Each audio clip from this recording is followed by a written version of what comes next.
What bridge is it? Paul, what bridge is this? Paul, what bridge? 911, where's your emergency? Hello? Police, fire, EMS. Hello? We're in a boat crash on Arthur Street.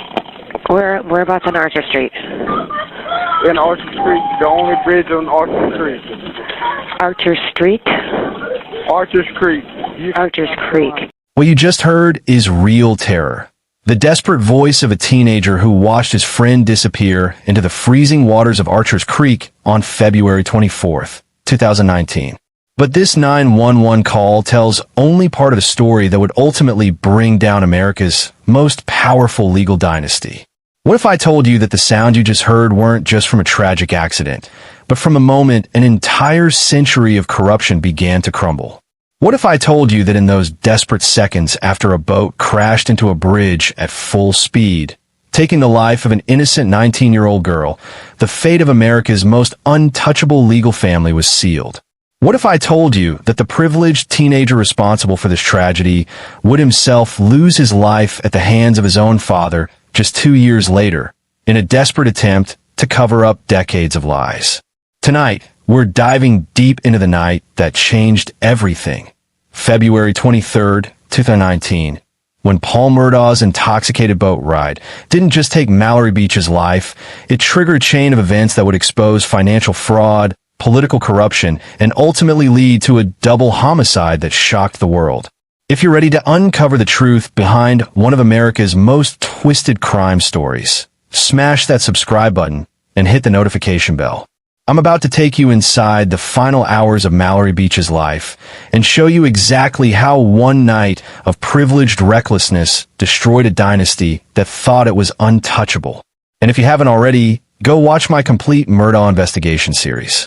I've covered Alex Murdaugh's shocking double homicide of his wife and son in a detailed 2-part breakdown, explored Buster Murdaugh's connections to both the family tragedy and the Stephen Smith case, and exposed Alex's massive financial fraud scheme that stole millions from clients and his law firm.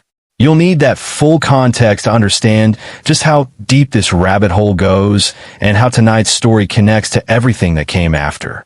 Paul Terry Murdaugh was born into the closest thing America has to royalty, a legal dynasty that had ruled South Carolina's Lowcountry with an iron fist for over a century. But Paul wasn't destined to be the responsible heir who would continue the family tradition. From childhood, he displayed a volatile combination of his family's legendary arrogance and a hair-trigger temper that made him genuinely dangerous when crossed. By his teenage years, Paul had already established a reputation that made people nervous. Teachers dreaded parent conferences about his explosive outbursts. Classmates learned to stay out of his way when he'd been drinking, which was increasingly often. Local business owners had grown accustomed to the Murdaugh family quietly paying for damages after Paul's latest rampage. But here's what made Paul truly concerning. He learned early that his last name was a get-out-of-jail-free card. Traffic violations disappeared. Complaints vanished. Property damage was quietly settled. Paul Murdaugh lived in a world where consequences were suggestions, not requirements. And that world had created someone truly dangerous. Mallory Beach represented everything Paul would never be. Where he was destructive, she was nurturing. Where he demanded attention through chaos, she earned respect through kindness. At 19, she was a nursing student with dreams of helping others, working multiple jobs to pay for her education and planning a future with her boyfriend Anthony Cook. Mallory had encountered Paul before through Anthony's friendship with him, and she'd seen enough to know that Paul Murdaugh drunk was Paul Murdaugh dangerous. She'd witnessed his mood swings, his verbal abuse of friends, his complete transformation from charming Southern gentleman to something much darker when alcohol loosened his already tenuous grip on civilized behavior. February 23rd, 2019, started with Mallory's reluctance. She didn't want to go out with Paul's crowd. She definitely didn't want to get on a boat with him operating it. But Anthony convinced her to give it a chance, a decision that would haunt him for the rest of his life. The group met at Luther's Rare and Well Done in downtown Beaufort around 9 p.m. Paul arrived already intoxicated, a fact that should have ended the evening before it began. But the Murdaugh name carried weight even among teenagers, and no one felt empowered to challenge him directly. For the next 4 hours, Paul consumed alcohol at a pace that alarmed even his closest friends. Witnesses would later describe his behavior as increasingly erratic, one moment charming and joking, the next aggressive and threatening. It was as if two different people inhabited the same body, and alcohol determined which one was in control. Mallory watched this transformation with growing dread. She'd seen Paul drunk before, but never this drunk, never this angry, never this completely disconnected from reality. She begged Anthony to find another way home, suggesting they call an Uber or ask someone else for a ride. But Paul had already announced his intention to take the boat back to his family's property, and in Paul's world, what he wanted was what happened. The decision to leave Luther's and head to the boat represented a critical failure of everyone involved. Not one adult intervened. Not one friend stood up to Paul directly. Not one person with the authority to stop him chose to exercise it. The culture of enablement that surrounded the Murdaugh family had infected everyone in their orbit, creating a situation where even obvious danger was ignored rather than risk offending the wrong person. Paul's behavior on the boat was immediately alarming. He gunned the engine as soon as they cleared the dock, sending the 17-foot Boston whaler racing through the narrow channels at speeds that were dangerous even in daylight with perfect weather conditions. It was past 1 a.m., visibility was limited, and the operator was so intoxicated he could barely stand upright. The other passengers quickly realized they were in serious danger. Paul was taking turns too sharply, speeding up and slowing down erratically, and showing no awareness of the obstacles and hazards that surrounded them in the dark water. Several times, members of the group asked him to slow down or let someone else drive. Each time, Paul's response was more aggressive than the last. Mallory Beach had reached her breaking point. Unlike the others, she wasn't intimidated by the Murdaugh name or worried about the social consequences of challenging Paul directly. She demanded that he stop the boat and let someone else take control, her voice rising above the engine noise as she fought for their lives. Paul's response was everything you need to know about his character. Instead of acknowledging the legitimate safety concerns of his passengers, he became enraged, screaming profanities and making threats. The mask had completely fallen away, revealing the entitled, violent core that his family's wealth and influence had protected from consequences. The boat was traveling at approximately 50 miles per hour when it struck the bridge piling at Archer's Creek. The impact was so violent that the fiberglass hull disintegrated on contact, sending passengers flying in different directions through the darkness. Some were thrown clear of the wreckage into the freezing water. Others were trapped beneath debris as the boat began to sink. In the space of 2 seconds, 6 young lives had been forever changed. 5 would survive, though all would carry physical and emotional scars from that night. 1 would not survive at all. Anthony Cook's first conscious thought after the crash was finding Mallory. Thrown into water that was barely 50 degrees, disoriented and injured, he began a frantic search for the girl he loved. The darkness was absolute, the current strong, and hypothermia was already beginning to affect his ability to think clearly. Connor Cook, despite suffering a broken jaw and other serious injuries, managed to retrieve his cell phone and dial 911. That call, placed at 2:25 a.m., would be the first official record of a tragedy that was about to expose decades of corruption and ultimately lead to multiple murders. What you're about to hear is the complete 911 call from that night. 8 minutes of raw terror that captures the moment everything began to fall apart for the Murdaugh family. Listen carefully to the panic, the confusion, and the desperate search for a girl who was already gone. What bridge is Paul, what bridge is this? Paul, what bridge? 911, where's your emergency? Hello? Police, fire, ambulance? Hello? We're in a boat crash on Archer Street. Whereabouts on Archer Street? In Archer Street, the only bridge on Archer Street. Archer Street? Archer's Creek. Archer's Creek. Archer's Creek. Is it? Okay. What's going on? It's by Paris Island. Right. What's going on? We're in a boat crash. You know what kind of a? A boat crash. A boat? Did you say a boat crash? A boat crash. Okay, so are you at the dock? Hello, are you at the dock? No, we just crashed in a boat. Okay, are you in the water or are you? We're in the boat. Okay. We have someone missing. Okay. Hang on 1 second, okay? All right, bye. Archer's Creek. Archer's Creek, correct? Paul, what is this? Paul, what is this bridge called? Okay, how far?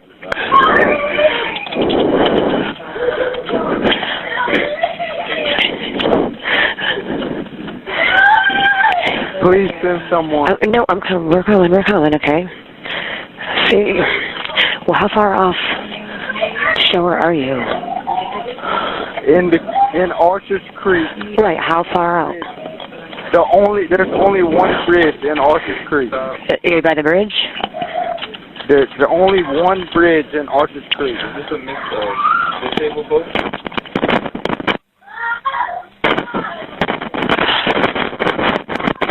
Okay. And then, well, who's that in the background? There's 6 of us and one is missing. Okay, there's 6, but one is missing. So 6. Do you guys have life jackets on? Yes, ma'am. We have more than enough life jackets, but we're on the bank. So you're missing. Who's missing? Female Mallory Beach is missing. Okay. Where?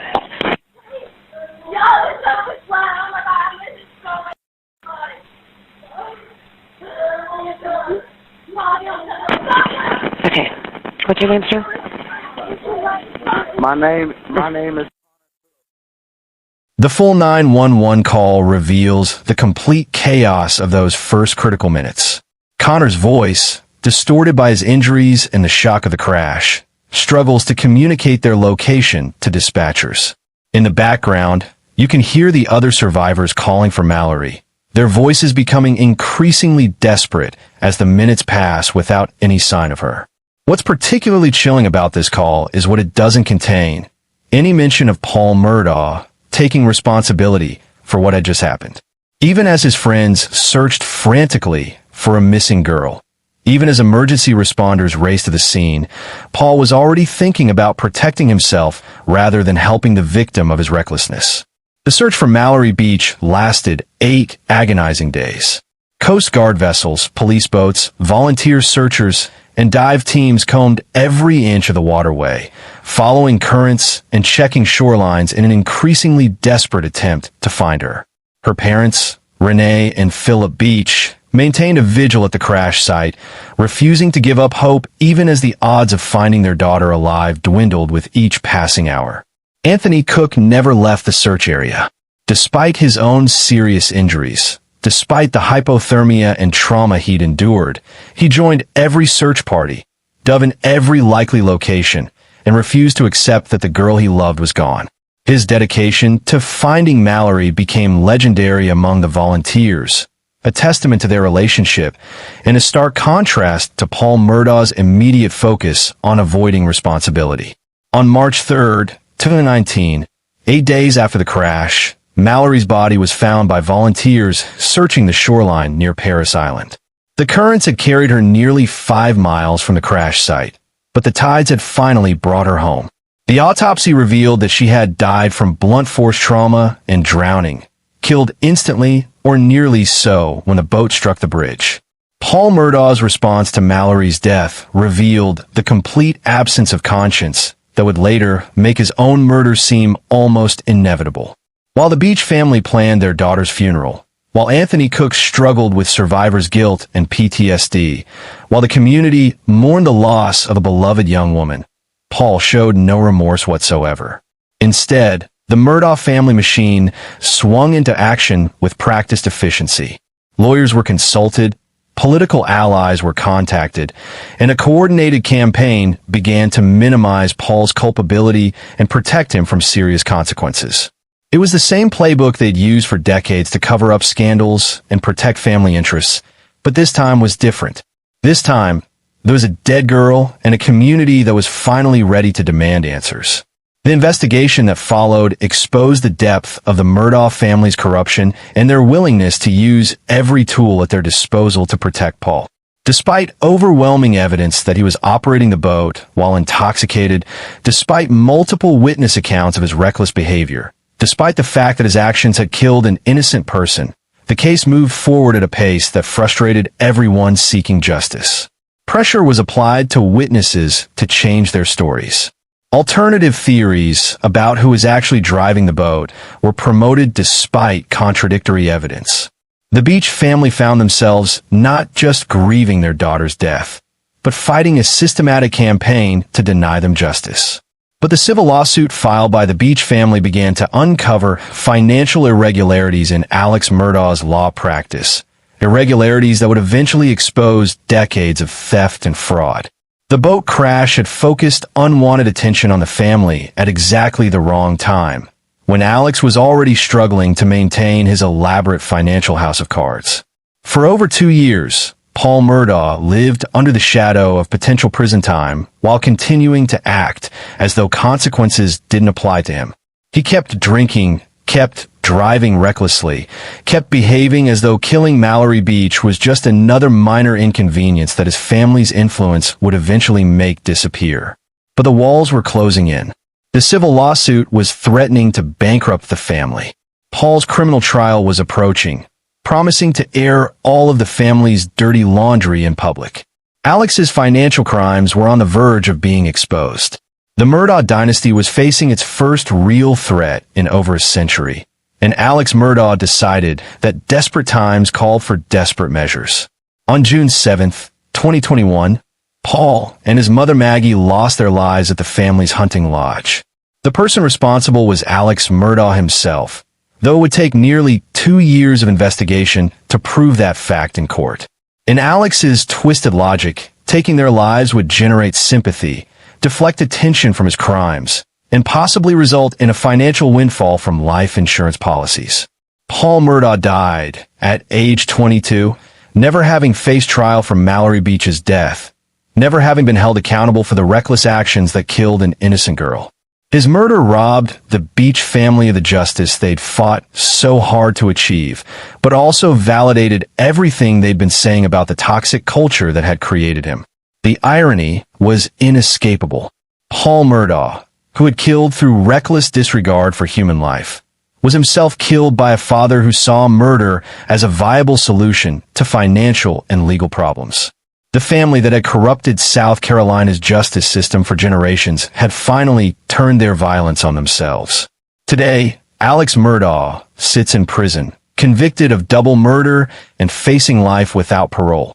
The legal dynasty that began in 1920 ended in 2023 with a father's conviction for killing his own family. The Murdaugh name, once synonymous with power and influence, is now forever associated with corruption, murder, and the ultimate price of unchecked privilege.